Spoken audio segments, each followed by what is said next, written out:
This miniature house build continues with the setting of the trusses.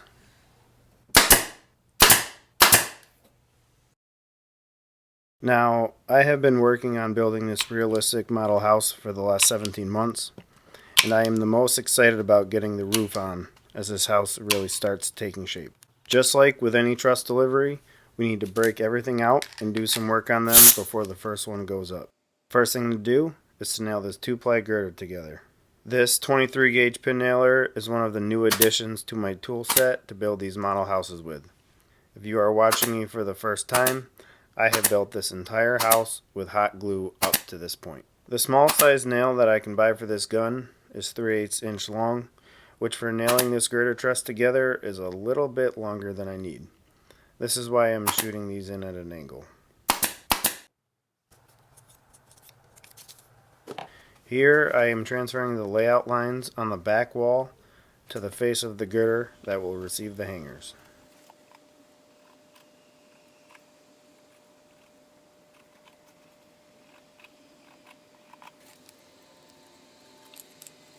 These little hangers were 3D printed by Miniature Houseworks. He had come across my work on Instagram and wanted to help me out in a small way, which I really appreciated. I didn't plan on hot gluing these on, but never working with 3D printed material before, I found out just how brittle this material is. Here I am sending a nail through the hanger to show what happens. Whether I make them or 3D print them, hangers have proven to be quite the challenge. With the girder all ready to go, now we need to focus on sheathing the gables. Here I am seeing where the first sheet falls in relation to the sheathing below. One of the biggest challenges of building by myself is not having an extra pair of hands. Earlier, while working on the girder, someone could have been working on sheathing the gables. This would have drastically sped up production, but because I am a one-man miniature house builder, I simply will have to do it all. If you are listening and wondering if I'm hiring, I'm sorry, but the answer is no. There are a few ways to go about sheathing the gables. One tool that I have yet to purchase is a mini table saw, and if I had one, I would not need to be marking these out like I am doing. I simply would flip over the gable and carefully cut along the top cord. I do have a rotary tool that I will use instead. The biggest thing is no matter what tool you use to not destroy the top cord of the truss. You want the sheathing to be flush with the top cord.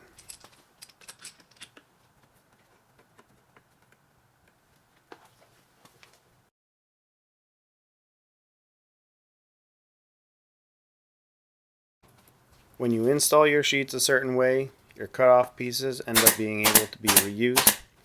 This cuts down on wasted material.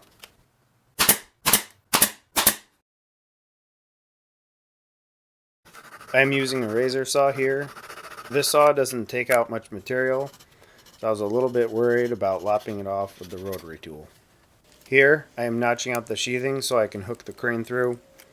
I can already hear the furious typing of comments pointing out just how wrong this is. Here's one of them. Even shooting these in at an angle, I still have to hammer down everything sticking up, which was just about all of them. It's now time to apply the tape, and believe it or not, I'm not even going to roll it. Yeah, I said it. If you are one of the people that feel so compelled to inform me that I didn't roll the tape, I beat you to it.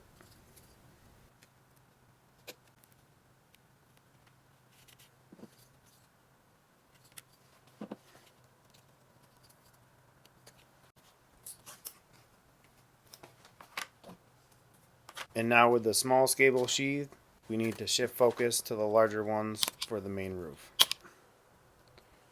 It's going to be the same process. I check to see how far down on the wall the sheet needs to go, tack it in, put another sheet on, shoot it off, put another sheet on, another one, another, cut off excess, reuse excess, nail it off, repeat, another sheet, try something different, tape it off.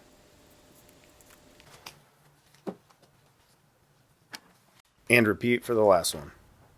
It's important to check if the bottom cord of the gable truss is up off of the wall like it is here, because if it is, it will interfere with the roof plane. And even though I attempted to rectify this problem prior to this, I still have to take a little sheathing material off the bottom of both of these larger gables.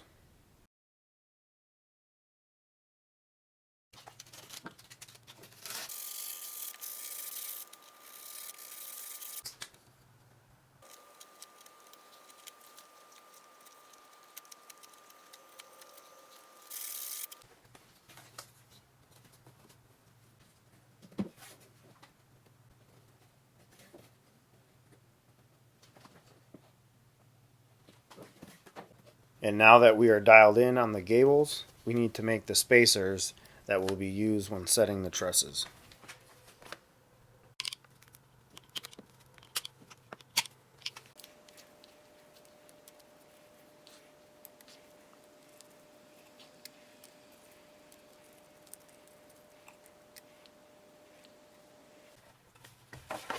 I will be creating these spacers from 1/16" balsa sheets.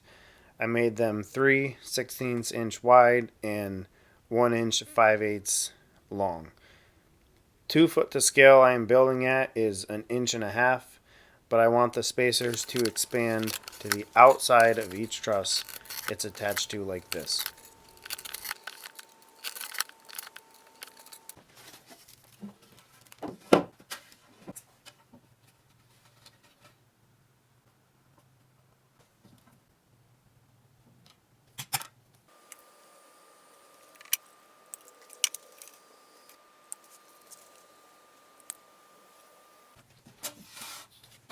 Going back to the hangers on the girder, a thought came to me. I decided to cut out the glue that would have interfered with the truss butting up to the girder. If this interference wasn't addressed, it would cause the heel of the truss that bears on the exterior wall to stick out past the others, causing the subfascia and the roof plane to not line up. It is now time to start setting trusses, and the first thing to do is to brace the gable truss off with a temporary brace. I would like to know in the comments what you guys think about me using a crane. Do you like the idea? Do you think it's not necessary? You never want to see it again? I'm curious what you guys think.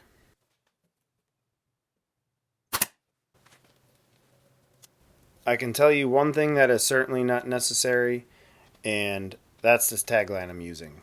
Completely not necessary. I'm actually just playing around here, but they are used when setting trusses, so why not try it out? I hope to not ruin the surprise this early on, and please don't hold me to this, but this just might be the only house I use trusses on, meaning they were a pain in the ass to make.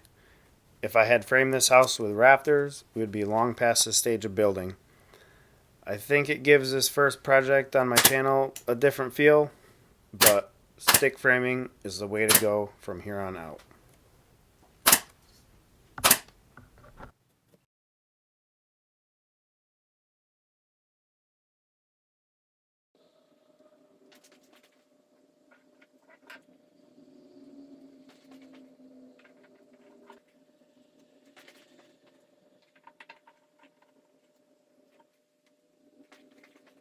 Before any more trusses can be set, we need to set this girder.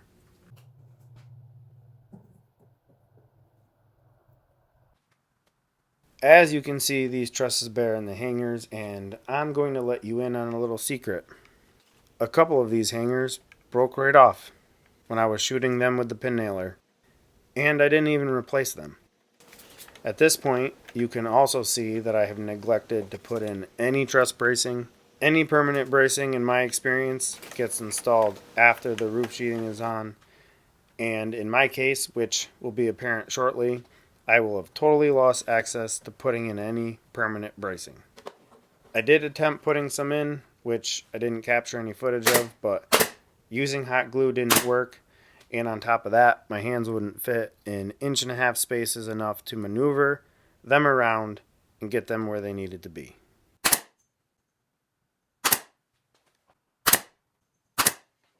And with this last gable truss being set, all the trusses are up. But there's one problem. Do you see how one is longer than the other? And the ridge doesn't line up? And these don't match up either? Yeah, I just put this gable on and never bothered to check to see if it was in the right place. This really is an easy fix, but I wouldn't have gotten too much further before realizing it. I would have tried getting the subfascia on and ran into this issue, but it's always better to fix issues as they arise.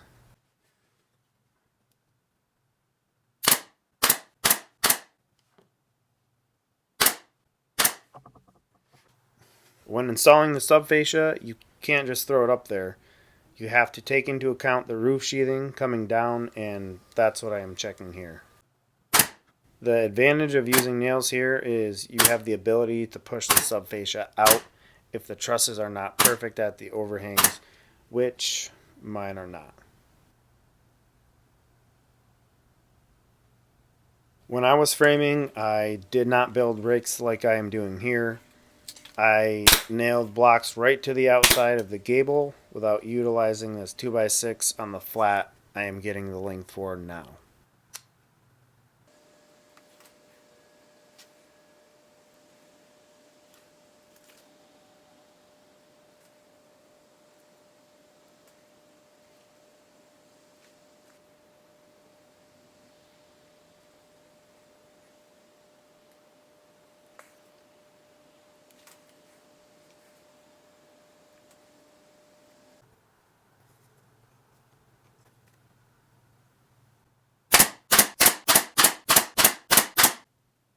This is called ladder framing because they quite literally look just like ladders. This whole overhang can be lifted up and installed in one go. Here I am just ensuring the roof plane continues through over the overhangs. The roof sheathing, when applied over them, will tie everything together. We continue around to the front of the house, installing the subfascia, and then we will move to the overhangs above the garage door.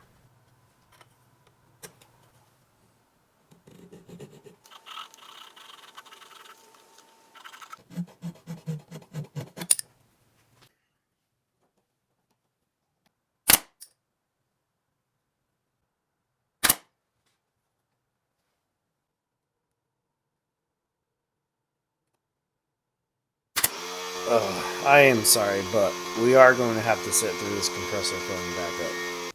Just kidding. Here is a perfect example of how this pin nailer can't always be used.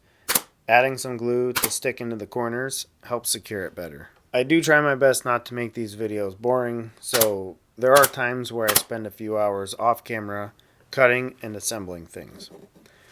Whenever I have a project to do at home, my wife always wants to know how long things are going to take. Now, in my profession, I am a material estimator. I have never been able to estimate time to save my life. Even if I add extra time onto what I think it might take, I'm always wrong. Well, if you asked me how long it was going to take to build these rakes, cutting all the small blocks and assembling them, well, I was quite surprised at over 3.5 hours. This is the last side that we have to go up and down on. Again, I'm repeating the same steps as installing the other rakes, making sure the roof planes out all the way down to the eaves.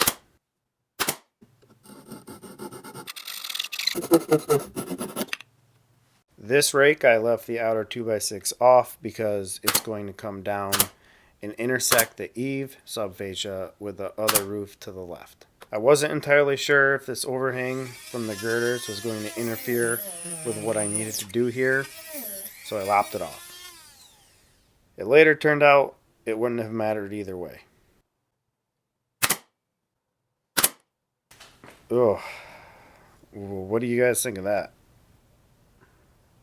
I'm going to scab a 2x6 on here so it pushes the subfascia out a little, then nail it off.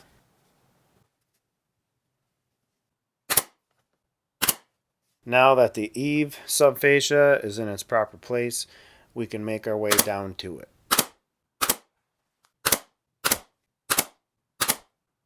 I personally find it easier to fit pieces and mark them for cutting rather than relying on measurements.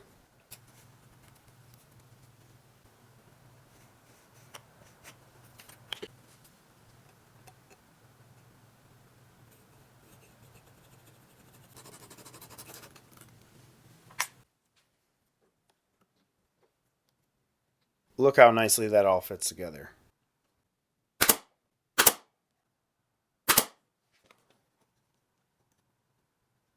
I was considering leaving the subfascia long here and building a return, but I ultimately decided to keep it consistent with the design on the Advanced House Plans website.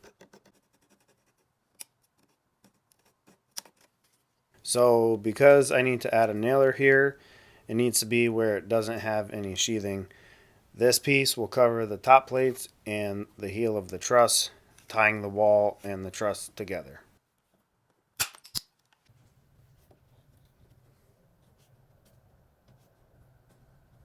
I want the bottom of the subfascia here to be flush, going back to the nailer on the wall.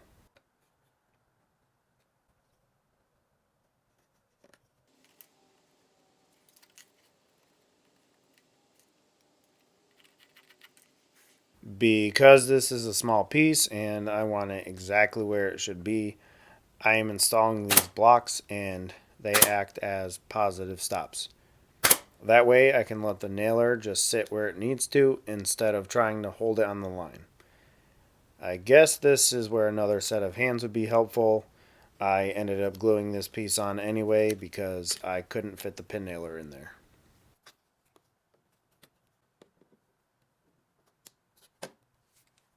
These small blocks get nailed between the outer subfascia and back to the nailer on the wall.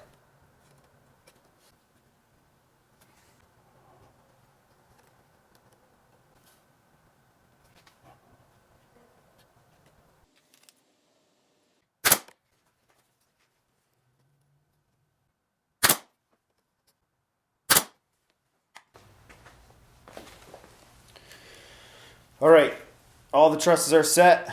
I got a little bit of work to do off camera, framing all the soffit returns on the front and on the back side. And then after that, we can start getting into sheathing the roof. Got a little bit of overframing to do right here. But other than that, we're looking good. Thank you for all the support. If you like what you see, please consider subscribing and liking the video. And we'll see you on the next one.